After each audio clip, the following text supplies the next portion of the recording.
Bon allez, on y va là. Je suis postière dans le Morbihan et on a une direction qui prend pas du tout conscience de ce qu'est la grève féministe. Par exemple, l'année dernière, on nous a offert des roses pour fêter la fête des femmes, en gros, alors que nous, en fait, ce qu'on veut, c'est des droits et pas des fleurs. Aujourd'hui, on remarque que en bas de l'échelle, c'est très féminisé, hein, que les temps partiels sont encore quasiment exclusivement féminins, comme par hasard le mercredi. Donc on suppose bien que dans la plupart des cas, c'est pour garder les enfants.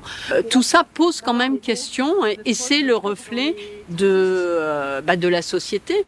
Qui va faire le ménage? Nous on fait la révolution. Je suis technicienne dans le spectacle vivant. On est de plus en plus nombreuses, mais on est encore en minorité. Dès que je porte quelque chose, des hommes vont venir porter à ma place pour m'aider. Sauf qu'en fait, c'est mon métier. Donc si toute la journée, ils viennent prendre les choses de mes mains pour les faire à ma place, à ce moment-là, je n'ai plus de place et je ne peux pas faire mon travail. Et ça ne regarde pas que les femmes et notre physique, ça regarde tous les êtres humains.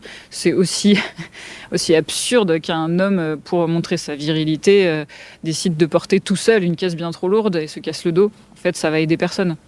Qui va faire la vaisselle? Nous on fait la révolution. Je serai en grève le 8 mars pour défendre le droit de toutes les femmes tant que l'égalité ne sera pas réalisée.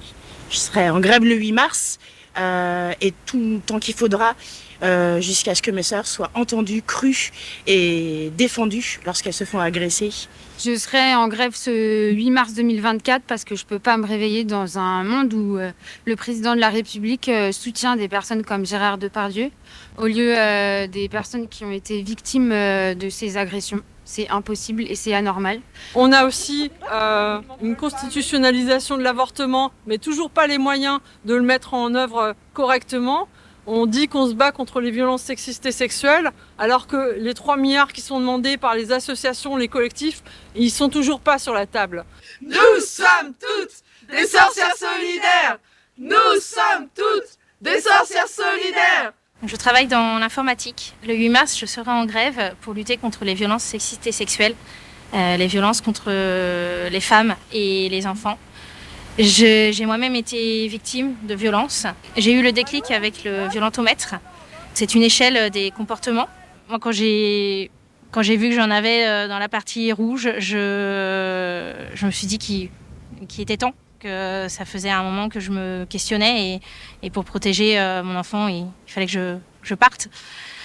Et donc c'est pour ça que je milite depuis cette prise de conscience et il faut que ça change, il faut que les mœurs évoluent et que ça s'arrête. Fille de berbère qui garde vos enfants, fille de Chibani, peintre en bâtiment.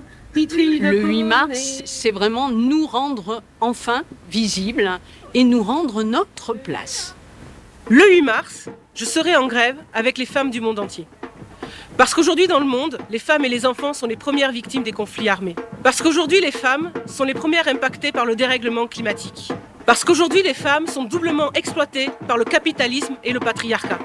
Je serai en grève le 8 mars pour montrer que la sororité c'est mon super pouvoir, que pour abattre le patriarcat, la force des femmes c'est ce qu'il y a de plus redoutable et quand on est unis, rien ne peut nous abattre. Ce qu'on veut, c'est la grève féministe. Nous, ce qu'on veut, c'est la grève féministe. Le 8 mars, toutes et tous en grève et dans la rue. Plus d'infos sur solidaire.org.